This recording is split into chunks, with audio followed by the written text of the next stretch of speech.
பைத்தியக்கார ஹாஸ்பிட்டலில் பைத்தியங்களை பார்க்குற டாக்டருக்கு யார் வைத்தியம் பார்ப்பாங்க அப்படின்னு ஒரு சினிமா பட டைலாக் வந்து இன்றைக்கி நிஜமாகிட்டு இருக்கு. ஏன்னு காரணம் கேட்டால், திராவிட முன்னேற்ற கழகத்தில் வந்து அதான் தமிழக சட்டமன்ற தேர்தல் 2026 ஏப்ரல் மே மாதத்தில் தான் வருது. இன்னும் ஓராண்டு காலம் இருக்குது. எத்தனை சட்டமன்ற இந்த ஒரு வருஷத்தில் ஈரோடு மேற்கு மாதிரி இடைத்தேர்தல் வருதுன்னு தெரில. ஆனால் 6 மாதத்துக்குள்ளே இருந்தால் தான், 6 மாதத்துக்கு முன்னாடி இருந்தால் தான், 6 மாதத்துக்குள்ளே இருந்தால் இல்லை, இன்னும் ஒரு வருஷத்துக்கு 2 மாதத்துக்கு இருக்குது. இன்றைக்கி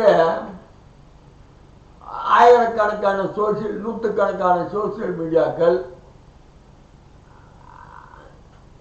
தினந்தோறும் ஒரு 10 பத்திரிகைங்க, அப்புறம் லீடிங் மீடியாவுங்க, டிவி சேனலுங்க எல்லாம் வந்து இன்னமும் நாளைக்கு இன்னமும் தேர்தல் நடக்கிற மாதிரி அவங்கவுங்க சௌகரியத்துக்கு போடுறாங்க. அது அவங்கவுங்க உரிமை, சுதந்திரம். ப்ரெஸ் மீடியா வந்து ஒரு சுதந்திரம், தாராளமாக போட வேண்டியது தான்.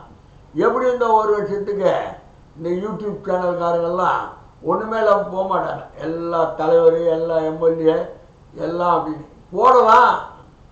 போடுவோன்னு சட்டமன்ற ஒவ்வொரு தொகுதிக்கு சட்டமன்ற தொகுதி நிலவரம் கலவரம் அவ்வளோன்னு போடு. யார் உன்னை வேணான்றா? மக்கள் பிரச்சனைக்கு வா, போடு. யூடியூப் சேனல் நடத்தி மக்கள் பிரச்சனைக்கு வா. 2026 ஏப்ரல் மேல நடக்க சொல்ல இவங்களா கேண்டிடேட்டுங்களாம் ஃபிக்ஸ் பண்ணிடுறாங்க. ஆமாம், இவங்களா எல்லா கேண்டிடேட்டும் ஃபிக்ஸ் பண்ணிடுறாங்க. 234 தொகுதிக்கு திமுக யாரெல்லாம் கேண்டிடேட்னு போட்டுறாங்க. ஏன்னா அத்தனை அமைச்சர்களும் உத்தேச பட்டியலில் இருக்காங்களாம். அதில் சில தொகுதி எம்எல்ஏங்கள்லாம் உத்தேச பட்டியலில் இருக்காங்களாம். ஜோசியம் தெரியுது. திமுக அறிவாலயத்தில் என்ன நடக்குதுன்னு இந்த விட்டாலாச்சாரியர் படத்தில் வரும். இந்த ரஜினிக்கு ஒரு படம் கூட அப்படிதான் வரும். அவன் என்ன நினைக்கிறாளோ அது இவர் வாசிப்பார். அந்த மாதிரி ஸ்டாலின் மனசுக்குள்ள ஹார்ட்டுக்குள்ள என்ன இருக்குன்னு யாருக்கு தெரியும்? கூட இருக்கிறவங்களுக்கே தெரியல, கூட இருக்கிற தலைவர்களுக்கே தெரியல. தன்னுடைய மகனும் துணை முதல் மந்திரி இருக்கிற முக்கிய பொறுப்பு வகிக்கிற உதயநிதி ஸ்டாலினுக்கு இந்த பிரச்சனையை என்ன நடக்குதுன்னு தெரியல. தேர்தல் களத்தை சூடு பிடிக்க வச்சுட்டாங்க.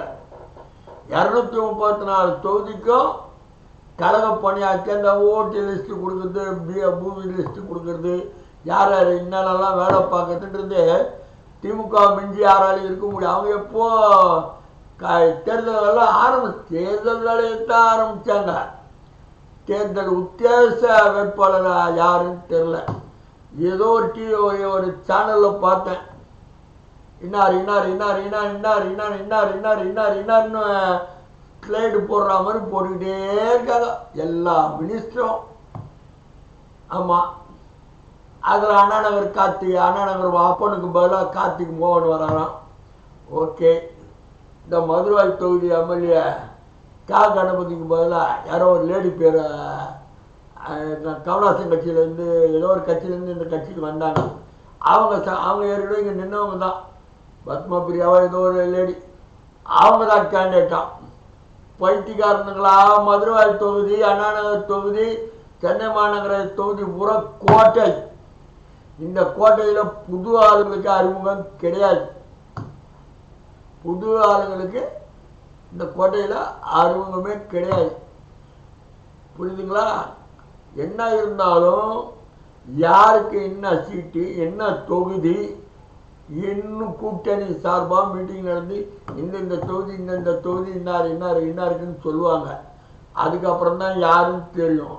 ஆனால் கூட்டணியிலேயே நிர்பந்தம் பண்ணாலும் மதுரை தொகுதியை அண்ணாநகர் தொகுதியை குட்டாலும் கொடுப்பார் வேறு கேண்டிடேட்டுக்கு. மதுரை தொகுதியை கணபதியை தவிர வேறு எவனுக்கும் சீட்டு கிடையாது. கட்சி தொகுதி மாறினா, ஆனால் தொகுதி மாறினா மதுரை தொகுதியை மறந்துட வேண்டியது. ஏன்னா முன்னாள் அமைச்சர் பென்சிமன் தொகுதி ஆப்போசிட்டில் அமைச்சராக இருந்தவர் அவர் தொகுதியில் இருந்தார். வேற யாராக இருந்தாலும் அசால்ட்டாக அடிச்சுட்டு போயிடுவாங்க. கணபதி தவிர வேறு யாருக்கா சீட்டு கொடுத்தா, இந்த மாதிரி அன்பரசனை தவிர வேறு யாருக்கா சீட்டு கொடுத்தா ஆனால் சில அமைச்சர்களை களை எடுக்க போகிறாரு. சில திமுக அவங்களுக்கு சீட்டு கிடைக்காது. அதெல்லாம் பட்டியல் வெளியிட தயாரா இந்த மீடியாவெல்லாம்? நீ உண்மையான மீடியாவாக இருந்து, உண்மையான யூடியூப் சேனல்காரனாக இருந்து உண்மை நிலவரத்தை சொல்லணும் மக்களுக்கு. அப்போ தான் உன்னை நம்புவான். ஏன்னா ஒரு தொகுதியில் என்ன நடக்குதுன்றத ருத்ரதாண்டவம் படத்தில் நல்லவனா கெட்டவனா சொல்லிவிடும் இப்போ இறப்பு, நீ மன்னவனா சின்னவனா சொல்லிவிடும் பிறப்புன்னா மாதிரி உன் தொகுதி லட்சணம் என்னன்றது மக்கள் மத்தியில் என்ன இருக்குது, எப்படி இருக்குன்னு பல்ஸ் பிடிச்சி பார்த்தா ஆராய்ச்சி நீ போடணும். நீ போகிற வரிசையாக ஒவ்வொருத்தரும் ஒவ்வொரு தொகுதியில் வித்தியாசம் 1.25 வருஷம் கழிச்சு நடக்க போகுது. இவருக்கு பட்டியல் அறிவாலயத்திலேருந்து அப்படியே ஆவியாக வந்துடுச்சு. கற்பனையில் சொல்கிறதுக்கு ஒரு அளவு இருக்கணும். அதில் 2-3 கேண்டேட்டில் இவங்க 3 பேரில் யாராவது ஒருத்தர் வரலாம் அப்படின்னு சொல்லு. அது உரிமை பிரச்சனை. இன்னாதான் மதுரை தொகுதிக்கு கணபதி இல்லை, பத்மா பிரியாத, நீ இன்னாதான் கொட்டு போடு, இன்னாதான் எரிய வை, என்ன பண்ணாலும் என்னத்துக்கு சுய விளம்பரத்தை தேடித்தர. நீ மதுரை தொகுதிக்கு சும்மா பேசாதவங்க கூட பேச ஆரம்பிச்சிடறாம்போ. அதேபுறம் கணபதி இன்னைக்கு இந்த பொண்ணு இந்த பத்ம பிரியா கொடுப்பா. அதேபுறம் கார்த்திக் மோகனை விட்டு அண்ணாநகர் மோகனை விட்டு கார்த்திக் மோகன் அண்ணாநகர் மோகன்லாம் என் எதிரி கோர்ட்டு கேஸில் இருக்காங்க. அது வேற. இருந்தாலும் கட்சிக்காக உழைச்சவங்க. கட்சிக்குன்னு வந்தால் அவங்கள தவிர வேறு யாரும் செலவு பண்ண முடியாது. அவங்கள தவிர நாயுடு பெல்ட் உள்ள ஏரியா இதெல்லாம் நிறைய இருக்கு. நீ இன்னமும் அப்படியே அதாவது அதுக்கு தான் சொன்னேன், பைத்தியக்கார ஹாஸ்பிட்டலில் பைத்தியம் பார்க்குற டாக்டருக்கு வைத்தியம் பார்க்க எந்த பைத்தியக்கார ஹாஸ்பிட்டலில் கொண்டு போய் சேர்க்கணும்னு சொல்லிட்டு அதுக்கு அர்த்தம் நான் நீங்களே முடிவு பண்ணிங்க.